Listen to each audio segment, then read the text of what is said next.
So thank you all for joining us for our March monthly virtual panel for the STARS College Network. We are here today to talk about support systems and self-care while in college. This is probably geared more towards our older high school students, so seniors, maybe some juniors, but great info for all to have. So if you are a younger high school student and still want this info, we encourage you to stay along. My colleagues and I are now going to introduce ourselves. There's 4 of us that you will see here joining us this evening. So to start, I am Dakota Scarlett, and I represent WashU in St. Louis, and I use he, him, his pronouns. And I am Jess Klein. I'm a senior admission counselor at the University of Iowa in Iowa City. Good evening, everyone. My name is Risa Tewksbury. I'm an associate director at the University of Southern California, and I use she, her pronouns. Good evening, everyone. Thanks for joining us. My name is Mike Rick. I'm a senior admission officer at Brown University out in Providence, Rhode Island. So as you will hopefully learn today, if you haven't learned yet, we are part of the STARS College Network, which is a consortium of 16 leading public and private universities all across the country who have come together to really kind of increase college access for rural and small town students across the U.S. We are doing programs and resources. We have counselor fly-in programs. We have student fly-in programs on many of our campuses. We have virtual programs like webinars and virtual college fairs that happen throughout the year. And we also provide resources for high school students and counselors from rural and small town communities all across the country. And our goal is to help increase college access for a lot of rural and small town students who want to go to college, whether it's a 2-year, a 4-year, public, private, whoever you are, wherever you want to go to school, and whatever you want to do in the future. Our goal is to help you get from high school, point A, to a college university, which is point B. We have an amazing website that I will actually share in the chat here, just so you have access to it. But our website is really helpful for you all to find resources about events, etc., and contact info for the different STARS schools, upcoming events, and resources to have as you navigate your college application journey. So today, as I said, we're here to talk about support systems and self-care in college. So once you've applied, been admitted, and made your deposit to get into college, begin the transition to college, which is basically kind of begins this summer, late spring, early summer, before you start your first year at wherever you are studying. And so a lot of people actually think that this doesn't start until orientation or your first day on campus, but actually there are things that you will have to do over the summer, like submitting immunization records, registering for new student orientation, choosing your roommate and your housing assignment. And so there are things that you want to start doing and being aware of as soon as you make your deposit and declare where you're going to school in late spring. So please be checking your new school email wherever you deposit and commit to. These schools will not be emailing, for the most part, your personal email addresses or your parent and family email addresses anymore. Once you deposit, we see you as a student at the university, and so we see you as an adult, and so we will be emailing your school email for the most part. And so be checking that over the summer to make sure that you're able to do those items that I mentioned earlier. Then there's new student orientation. There are usually 2 models. Most schools have a summer orientation model where you come to campus for a few days over the weekend or during the week for orientation. Some schools like us at WashU have a welcome week model, so that the week before classes begin, it's actually when our orientation begins. Either way, most schools in the country, I know all the schools here for the STARS Network require that student attend new student orientation. Many of our schools also have a first year seminar course over this semester. That is very important to participate in and engage in. A lot of students think that course is not important or not a serious class, but it actually is. A first year seminar course is where you really learn how to be a successful college student at whatever university you are studying at. So it's super important that you engage in that class, attend that class, do your assignments, as simple as and mundane as some of them might seem. That class is super important for your success the next few years. An example is how to look up research articles at your university's library or online database. Many students have no idea how to do that. And so that class teaches you how to actually go into your online database, use your account, log in and find the info you need to find research articles for papers you'll write later on in your college career.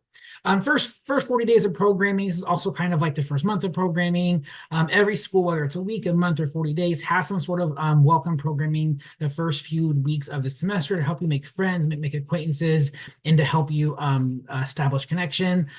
Research shows that the number one indicator of whether a student will stay at their university over any other is if they have one person that they can go to as a friend or confidant or peer within their first 40 days of school. And that's why getting engaged in your community, not just sitting in your room those first few weeks, but finding connection, finding community is super important to find your friends and begin building your network. Family weekend is super important. Most schools have this in the fall. Some have it in the spring. It's a really great time for your parents and families to come visit you, see where your favorite coffee shop is, see where your favorite classroom building is, see your room, see your friends, see the life that you've built, and see that your new home is in fact a home, and that this is where you are thriving and building the next 4 years of your life. Fall semester or final exam season is towards the end of the fall semester.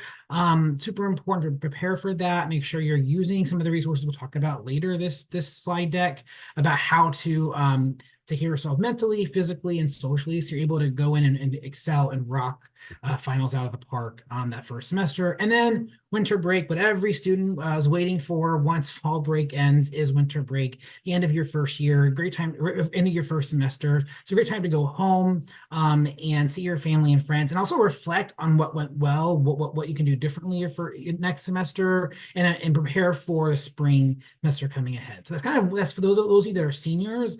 This slide right here is what you have to look forward to the next 6 to 9 months. And so it's very important that you know what's coming and that you check your WashU email, check your school email of whatever school you're going to. If you learn one thing tonight from me, at least make sure you're checking your school email as soon as you deposit and become an official student at that university. And then I want to transition now to talk briefly about residential life. Housing is super important at any school that you go to. And so it's super important to check, as I say, your school email during summer break, because that is where you will learn information about your how to apply for housing, how to submit the roommate request form, who your roommate is, and also about move-in day. Move-in day is super important, but can honestly be kind of confusing at any school. A lot of moving parts, a lot of logistics. And so it's really important to know how move-in day is going to work, so you can your family are at the right place at the right time for that busy, important day that starts your college journey.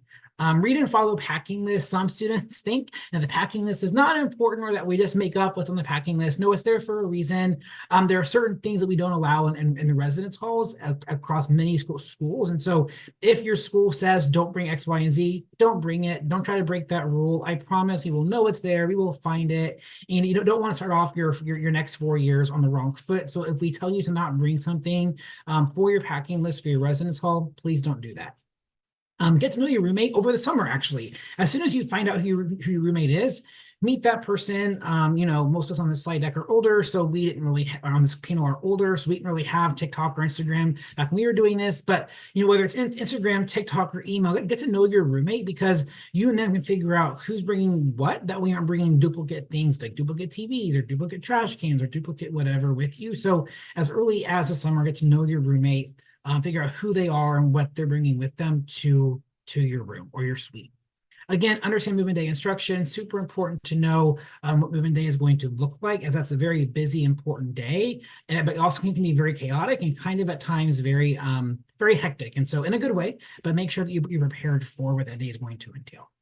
Make sure your RA or resident advisor, resident assistant, they're called many different things across all of our 16 schools.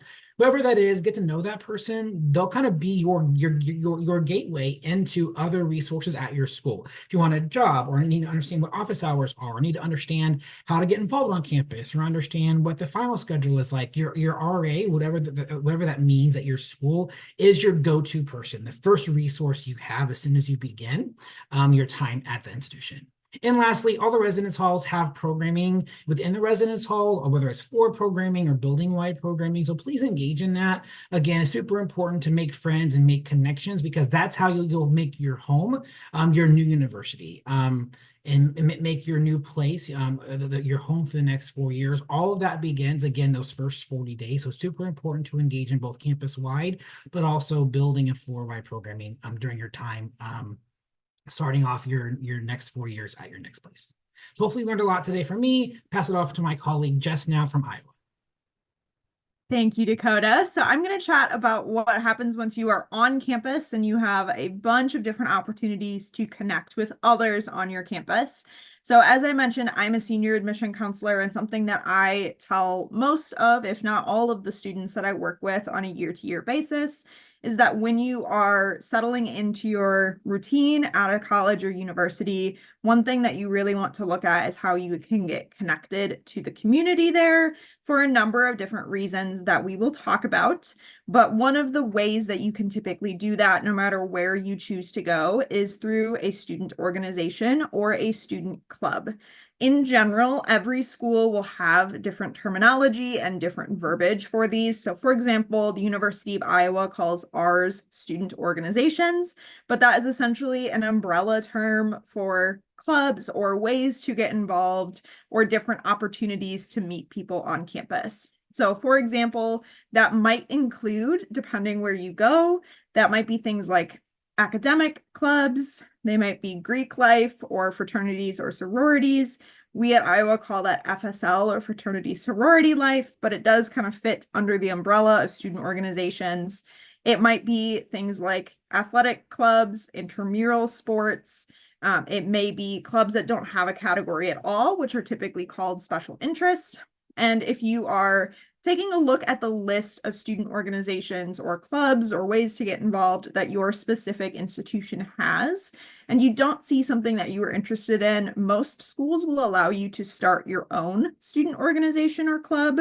For example, I can only speak for Iowa because that's where I work, but we have a policy where as long as you have 4 other students that are also interested in the same student organization and the staff or faculty member that will sign off on it, you have a registered student organization, you can be on the list and you can be in the database. So that's an opportunity for students to connect with other students that are interested in the same thing as them, other students that are studying the same thing as them, whatever that might be. That's a great way to step outside of your comfort zone a bit, make friends, feel a bit more connected to the campus community, maybe even get involved in something that's going to help you professionally or personally. Regardless of what the benefit of it is, there's a lot to be said for what student engagement really does for you as a student. So for example, it often does help with things like time management and grades, which we'll talk about in just a minute. But it also, again, it's just that connection piece that allows you to feel passionate about where you're going. But also sometimes that's the reason you stay at your institution. Dakota mentioned that students that have that one person they can go to or confide in or study with are typically a little bit better off in college settings because they have somebody to support them.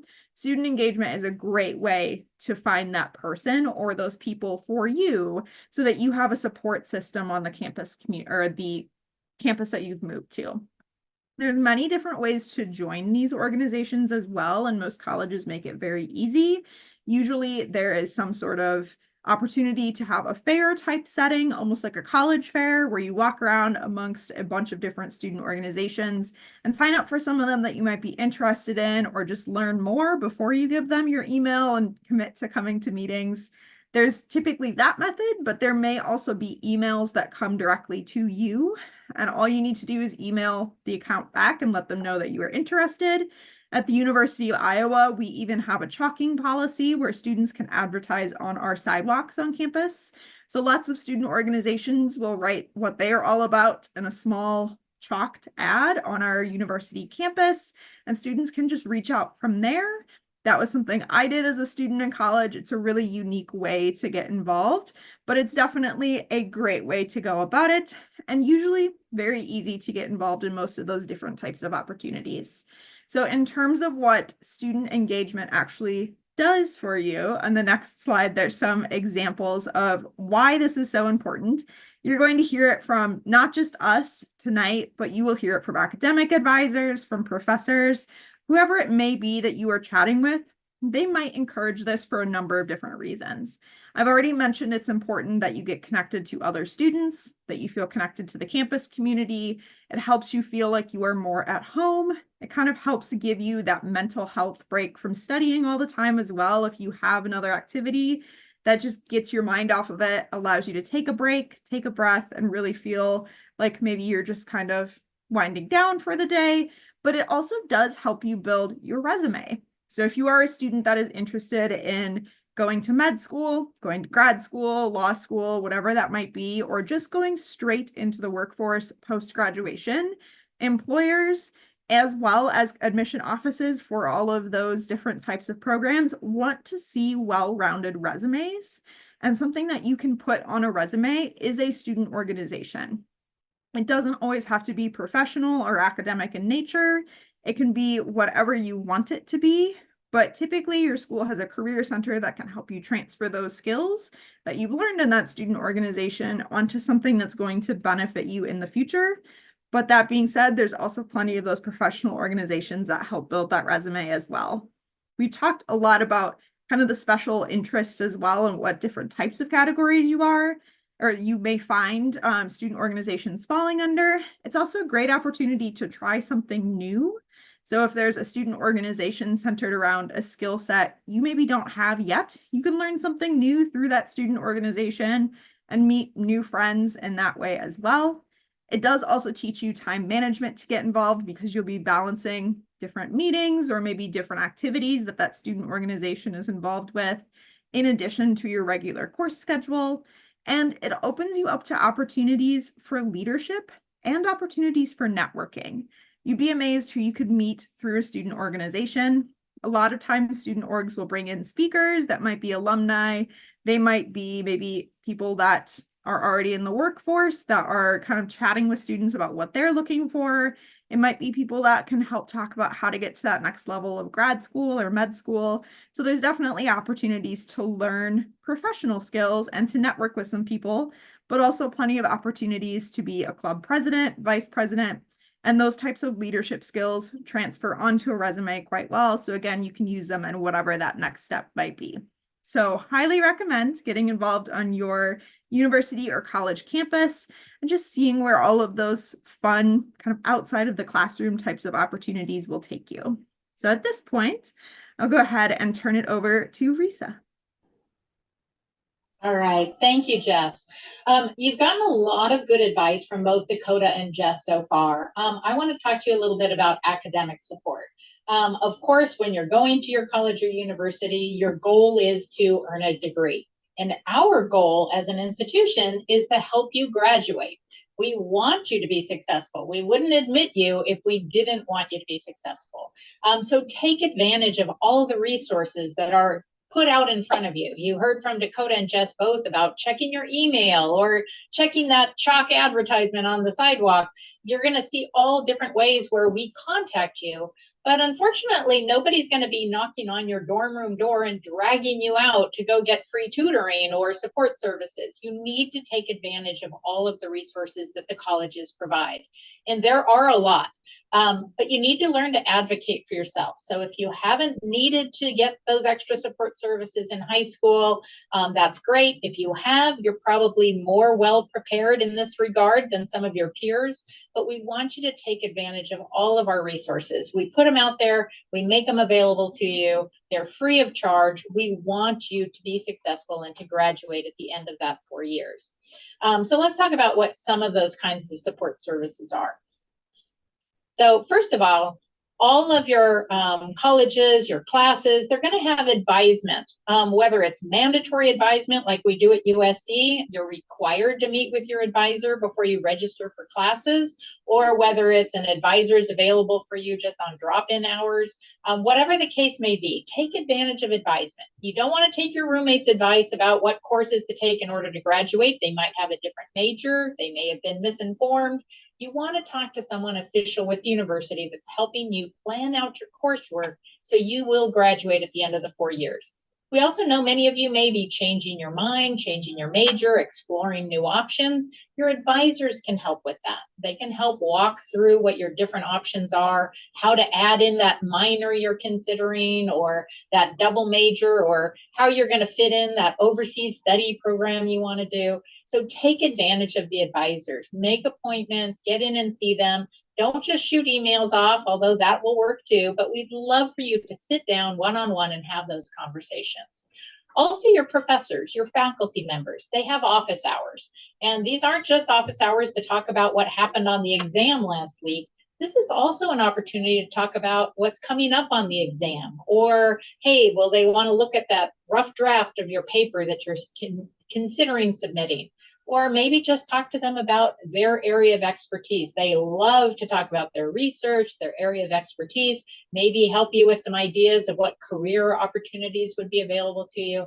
So take advantage of your faculty and staff office hours. Tutoring, as I mentioned a minute ago, tutoring is often free at your college campuses. Take advantage of that. Don't wait until you're having trouble in a class. Go ahead and take advantage of the tutoring up front, making sure you're really confident on the material. This isn't something you're going to have as an extra expense. Reach out to the different resources on your campus, find out where the tutoring is available, and take advantage of that. Content-specific labs.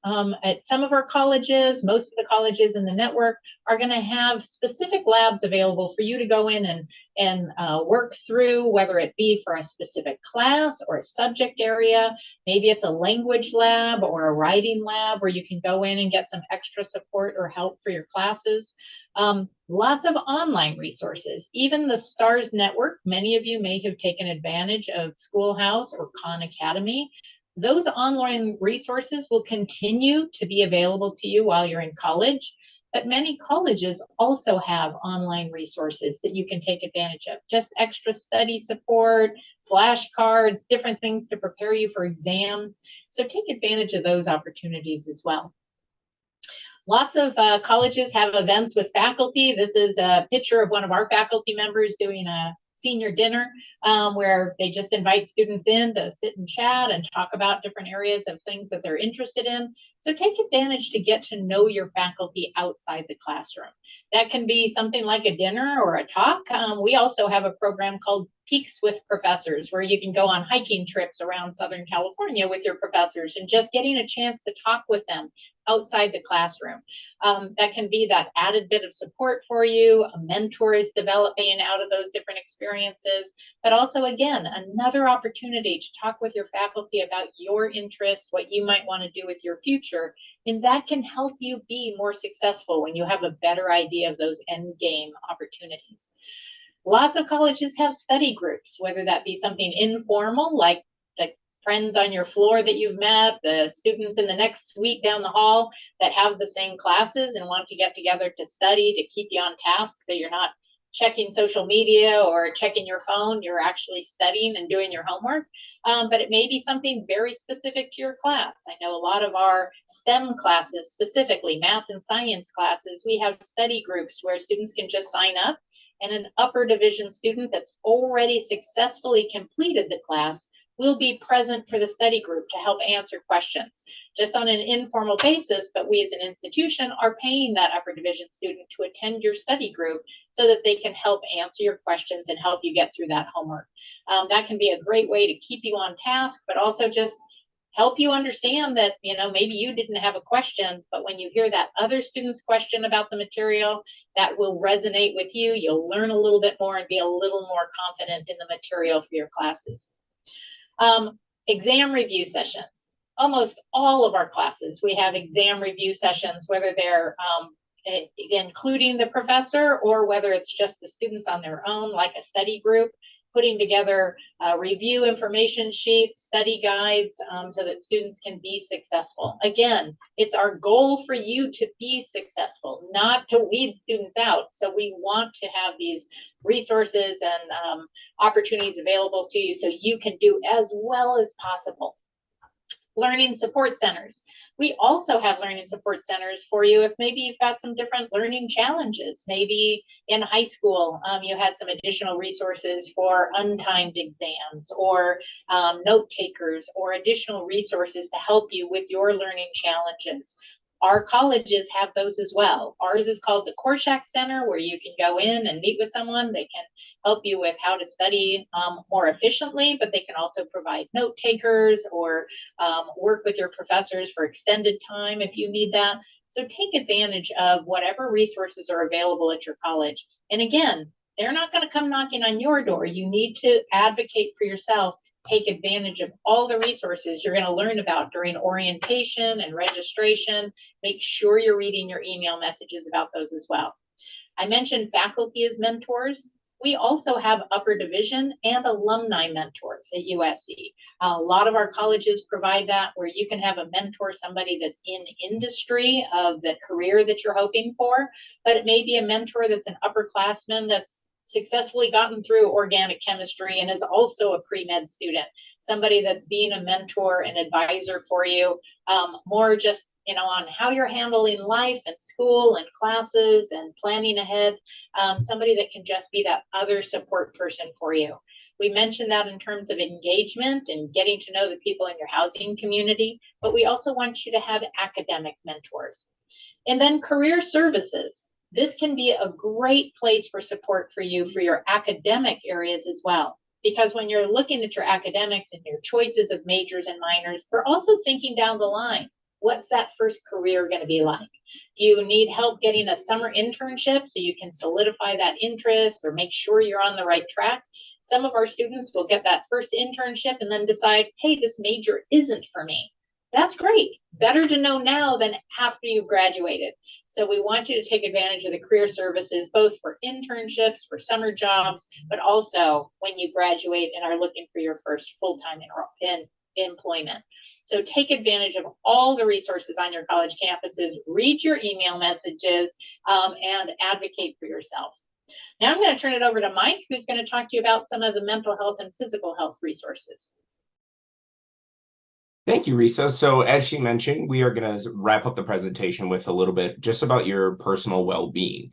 So first and foremost, as you all know, you're going to be making this grand transition from high school to college, and that's going to come along a new environment, a new opportunity for you to dive into those interests that you're so excited about at that next step and within that institution. But also, it's going to come with a change of pace, and it's going to come with potentially a little bit of stress as well. So what's really important for you all to understand is that the more you plan and the better you are able to position yourself that summer before you enroll at the institution in the fall, the more likely you are going to be successful in staying afloat as you move through your college career.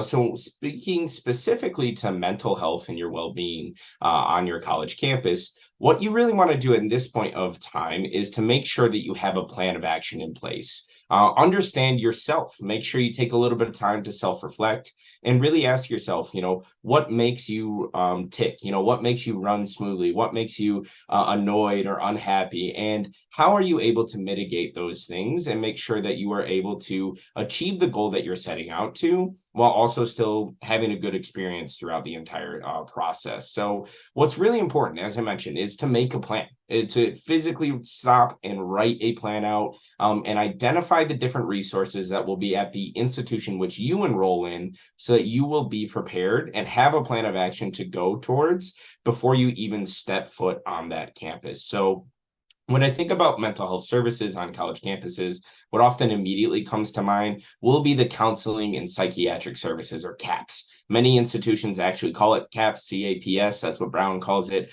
And that's why I have it listed as such on the website, or excuse me, on the presentation tonight. But some other offices or other institutions will call it something else. And every school will have a different set of plans and available counseling to their students. So I think it's really important to recognize where that limitation of the institution is, which you're enrolling in. For example, how many counseling service appointments are you able to schedule if that's something you're interested in pursuing? Or are you able to meet with someone in person, and does that work well with you? Or would you rather seek out online services that a lot of institutions will have as well? I think it's very important to recognize, again, really to make a plan and to understand what will help you to be successful on the campus. So if you know right now that you have an individual you seek out and that will help you in a counseling setting as such, then make sure the school that you're going to can provide you with that same level of counseling and support. And if they aren't able to provide it, what are the plans in place within that institution to help you get connected with potentially a local practitioner in the area that you're pursuing, or giving you other options on how to make sure that you're going to be successful.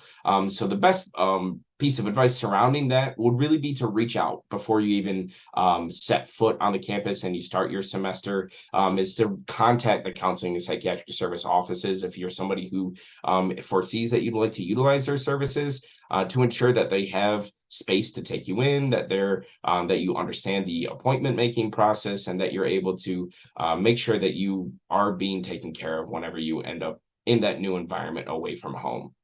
Speaking again about academic advising, this is a really important area that some students will often overlook. When I think about academic advising, two different individuals pop into my mind. It would be your academic advisor, who is going to be a full-time staff member and will help you navigate your college career, basically take you through the curriculum and ensure that you're moving towards graduation in a timely manner. But then also your office hours, as Risa put just a moment ago. So the faculty members that are able to meet with you and speak about the coursework, the curriculum, and what kind of opportunities lie ahead of you, and what kind of obstacles may lie ahead of you as well within that given field. And so when speaking about mental health, and you're thinking about that transition from high school level of curriculum workload to then a institution of higher ed, where you're going to be in coursework that could span all of 4 years. You might be jumping into research projects, you might be jumping into independent studies, or you might be on that pre-med track heading into organic chemistry, as Risa put it. Making sure that you utilize those academic advising opportunities, making sure that you go to the tutoring rooms, making sure that you seek out your professor's help is a really paramount to success and to making sure that you feel comfortable and confident. And that way you can continue to build on that success and move forward throughout your college career. So even if you think to yourself that you're going to be a very successful student, you absolutely love chemistry, and Orgo is not something you're at all worried about, well, make sure you still have a good connection built up with that professor, so that if you do run into any trouble, you're able to navigate that, and you already have a rapport built up with that individual, and you know exactly what to expect as well. And speaking to that, if you want to continue down that field, like we'll use organic chemistry as that example again, maybe you absolutely love that subject and you don't really need the tutoring support there because you're just such a great individual in that area. Maybe you want to pursue that at a higher level. Maybe you want to become a teaching assistant. Maybe you want to pursue research in that field as well. And that can really be another element of work and of development for yourself that can really help bolster your resume for internships and full-time jobs, as well as setting yourself up for success and setting that community up as well in the academics sense. Which brings me to my next point, which is really just kind of wrapping back to what Jess was talking about finding community when you're on campus, so that you know that you can have that one individual to go to, as Dakota mentioned, or you have a group of like-minded peers who all have your best interests and their best interests in heart, and you'll have individuals to help support you along the way. So be it an academic group, a social group, an affinity group, a professional group, something to help keep you grounded, something to help keep you on the right path is really helpful for individuals, especially as you move out into a new environment, into a new college campus where you might not have the same support available to you as you were living at home with your parents or with your friends and family around you in the high school environment. As Risa mentioned as well in her last bit, there is learning to advocate for yourself is very important as well. So we have all these different resources. We have all these different offices set up across all of our different campuses to help students be successful. But if you don't show up to those offices, if you don't show up to office hours, and you're not actually the one showing up to tutoring and asking questions, then we're not really going to be able to help you, right? Because you didn't utilize those resources. So just take some time. My best advice for you would be to go to your high school counselor. If you don't have a good relationship built up with them already, now is a great time to do so, even as you're departing from high school, because it'll give you experience. It'll give you practice going into a professional setting, into an office where you're going to advocate for yourself. You're going to ask questions. You're going to make sure that you're ticking all the boxes to know that you are going to be successful for whatever lies in your path. The last piece of the puzzle that we wanted to touch base on is your physical health as well. So this will run the range of anything from personal hygiene to your nutrition to physical exercise. And there are so many different opportunities for you to stay well established and afloat on your campus when it comes to your physical health. So what comes to mind first is going to be your personal hygiene. And so what you want to do is make sure you understand how laundry works. You want to make sure that you have all of the different toiletry items and you really check that packing list that our housing offices will send out to you, so that you know when you get to campus, you don't need to run back out that first night because you forgot toothpaste or something like that. Make sure you just make time to make a plan, and that you don't bleach all your clothes the first time you run the washer, for example, as well. So just practice those things before you show up to campus, and you'll be running like a well-oiled machine in that respect. Nutrition services is another great example, whether it be religious observances to dietary restrictions. Most campuses will have professional nutritionists that will be working within the dining services and will very often offer one-on-one meetings with any students who have questions or need to develop a plan. They were a fantastic resource at the institution that I attended when I was a student, for myself, when I went through a sudden dietary change where I no longer was able to eat a particular food group because of unknown reasons. And so working with the nutrition specialist was really helpful because she was able to help me establish a plan of action. She was helpful in identifying the right dining halls on campus so that I could navigate my my schedule, I should say, appropriately. So I knew exactly where to go, when food would be prepared for me, and what to avoid and what I could go ahead and enjoy as well. So nutrition services are incredibly helpful. And also, they're not just for individuals who have religious observances or dietary restrictions or anything to that effect. You're a student on the campus and the campus has resources. Go talk to a nutritionist if you've never done this before.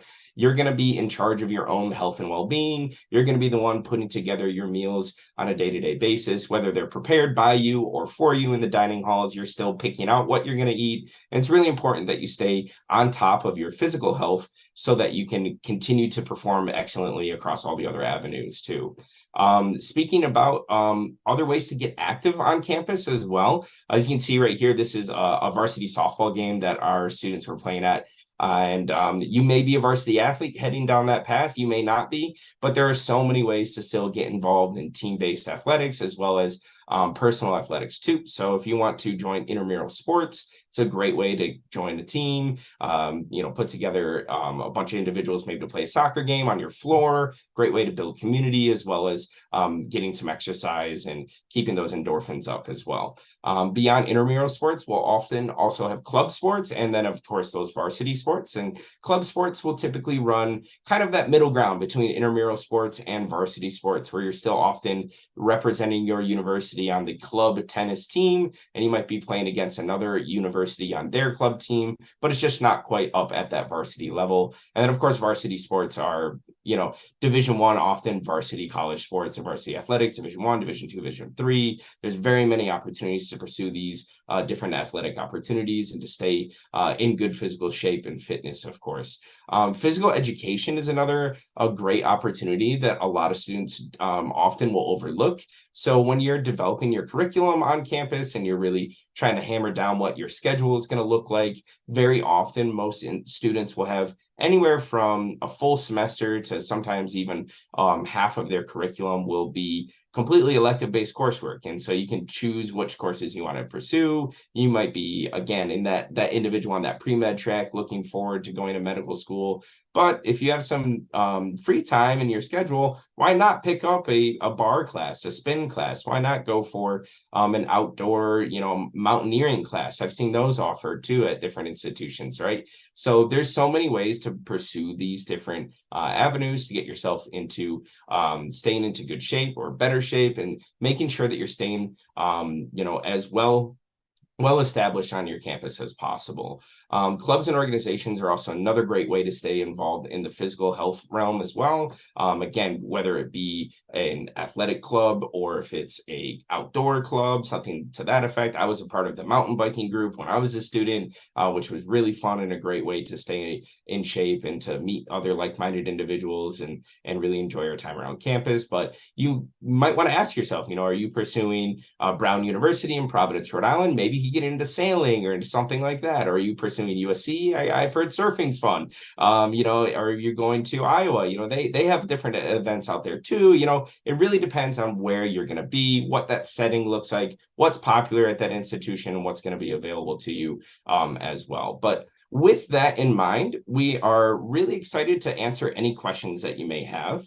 We really want to redirect your attention to the question and answer box. And also thank you very much for your time spent today. So I'm going to go ahead and take a look at the questions to see if there has been anything asked so far. And I'll also invite the rest of my co-hosts to join back on the screen here.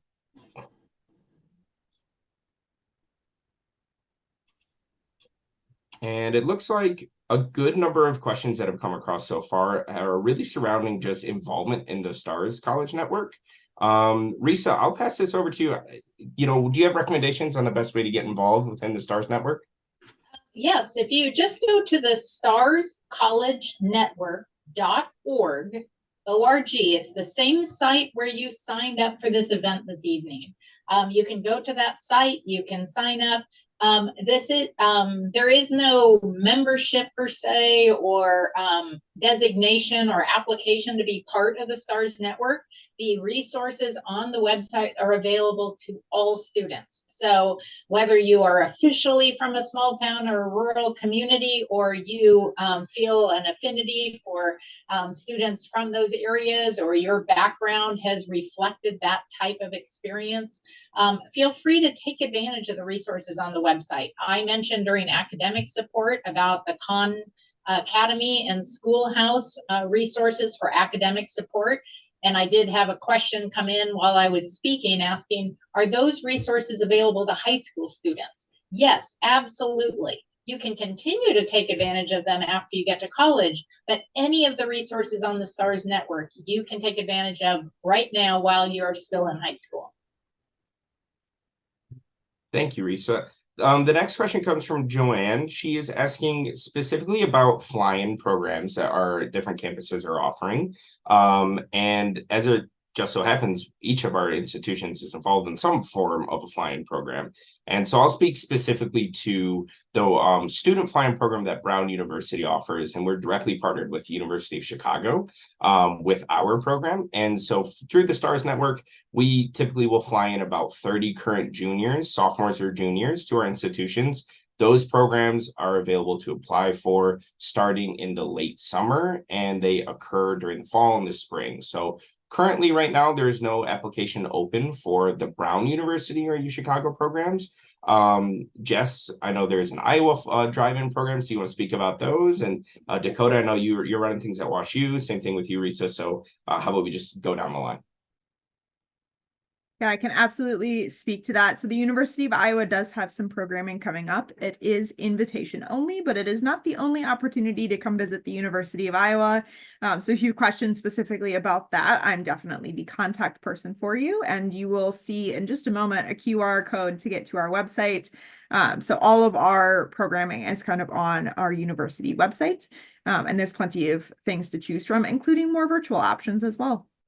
Yeah, I can, thanks, Mike. Thanks, Jess. I can jump on here as well. So WashU does have a pre-college program for rural and small town students called the WashU Rural Scholars Academy. It's a week-long program that happens every July. Applications have closed for ours as well, but it is open for rising.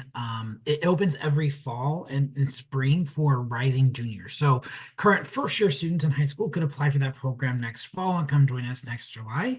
We do have another program that's not rural specific, but it does support diverse students, including rural students, called WashU Preview. That actually is for juniors. It happens this summer. It's a weekend-long program that students can come from 100 students from all over the country come to WashU for a weekend in early July or one in late July, and tour campus, meet current students, meet current faculty, explore St. Louis as well. So our week-long pre-college rural program, again, applications open every November and close every March. So current first years could apply for that next fall, but current juniors could apply for our WashU Preview program. And as Jess said, there's a QR code for me as well on the next slide. And I'll take you to WashU's website and just search WashU Preview on there for that information. All right, and for USC, our next upcoming fly-in is actually for our newly admitted students. We'll be releasing our admission decision soon. And for our STARS admitted students, students from small town and rural communities, we do provide travel subsidies to help them get to campus to come and visit and see if USC is the right choice for them. And then following that, we will be doing travel support for students coming to our summer programs on campus. These are not STARS specific summer programs. These are all USC summer programs. Those are live applications on our website right now for our 3, 4, and 6-week summer programs, and students that are admitted to those programs from small town rural communities can apply for funding to help support them for those programs. So those are the next upcoming, and then there'll be new opportunities, as my colleagues mentioned, for next fall. Great, thank you all. Another question that came in, we have 2 more questions up in the queue, and they're actually quite related to one another, I would say. It comes from Reese, though, this one, and it says, as a prospective STEM major, are there any recommendations for the best dual credit or early college credit courses to take prior to college? I'm happy to jump in and answer it probably halfway, and then I'll ask a colleague of mine to wrap it up. But I would say if you are pursuing a STEM major, if you're interested in that, the best thing that you can do is try to pursue upper level coursework. So that's what you're obviously doing, trying to look for dual credit or early college classes. And I would encourage you to stick with the fundamental courses. So instead of pursuing like an engineering course, maybe just pursue calculus. Or instead of pursuing a particular subsector or something, stick with just a standard biology course. AP or IB coursework is also very well received, and it's a little more standardized for us to review throughout our admission review process. There's not a real hard or fast preference or anything to that effect. But Reese, that's a really, really good question to take to your high school counselor as well, and to make sure that you're kind of crossing all your T's and dotting all your I's and maximizing the opportunities available to you within the walls of your high school. But I would love to pass it off as well to one of you to kind of wrap up with how dual credit works and what that looks like on your campus and what to kind of expect as well. I can go ahead and take that question. So in general, this is, I think, the answer we have for everything, but it depends institution to institution. Dual credit in the state of Iowa is what we refer to when a student is taking college courses, typically through a community college, but it could also be a 4-year school during the time they are also in high school. So our policy is that we take all of that credit. It comes over in some way, shape, or form, and the GPA transfers with it. But if you are looking at a particular university or college, you might want to check in to see what their policies are with transfer credits to see if they accept it, how it comes in, if the GPA transfers over and forms the basis of your college GPA, and if that credit comes in, which courses is it equivalent to, or maybe it's an AP course. In that case, see which AP scores you need to be able to bring that AP credit in. The same thing with IB credit and CLEP credit as well. So at the end of the day, it kind of comes down to checking those policies. But if things do transfer over and it's a nice, smooth process, oftentimes that just fulfills a requirement for maybe a general education program or an elective course. Sometimes, but quite rarely, maybe a lower level major course, again, depending on the requirements you have. And then depending on how many you're bringing in, you might have a little bit more wiggle room in your schedule. So once you get to college, you can fill those slots with some courses that you're maybe interested in within your major, or you have more space to pursue a second area of study, perhaps a minor or a certificate program. So at the end of the day, great question to also ask your high school counselor, but double check with the colleges and universities that you are looking into to see if they have an FAQ on their website, or you can reach out to their admissions office for more specific information. Great. Thank you, Jess. And as mentioned just a moment ago, here are the various QR codes, which will help access our admission offices, and specifically usually the rural student page that we have available on our admission offices. But if you are looking to contact any one of our offices, if you have more questions after we wrap up here this evening, or if you want to visit any one of our 4 campuses, this is the link that you'll use to follow up and sign up for a campus tour. We would absolutely love to have you on our campus so you can see our beautiful campuses for in person and really determine if this is an institution for you or not. So it looks like we got potentially one last question. So Sophie, that question's a very good one, and one which I'd actually encourage you to take directly to the admission office, which you're interested in pursuing. It will look a little bit differently in case by case, and the question was specifically, should you enroll in a calculus course at one institution or another, and how does that kind of look as you matriculate through your time? That is a really great question, one of which I think is going to be very determinative based on the institution you're enrolling in. So I'd really encourage you to take that question right to an admission office. But I do believe that is the last question that's on our list today. I just want to wrap out our last little punch in for the STARS network again as well. So we have 16 different member schools. We already talked very briefly about our in-person fly-in programming that is available at our institutions, but across all 16 schools, there are a lot of different in-person available opportunities, as well as more virtual programs. So we'll be covering different topics throughout the future. Additionally, if you're looking for educational support, Khan Academy and Schoolhouse are wonderful partners through the STARS network and great places to stop by. In addition to this, if you have any questions about financial aid, or if you want to continue to stay involved in Discord, our Discord community, the best place to go is to the STARS network or to our various offices, main admission pages or financial aid websites, where we'll be happy to help you out. So with that in mind, I just want to say thank you for your time tonight, for your questions and for your attention. We hope that you have a great rest of your evening and that you stay connected with us in the future. Thank you.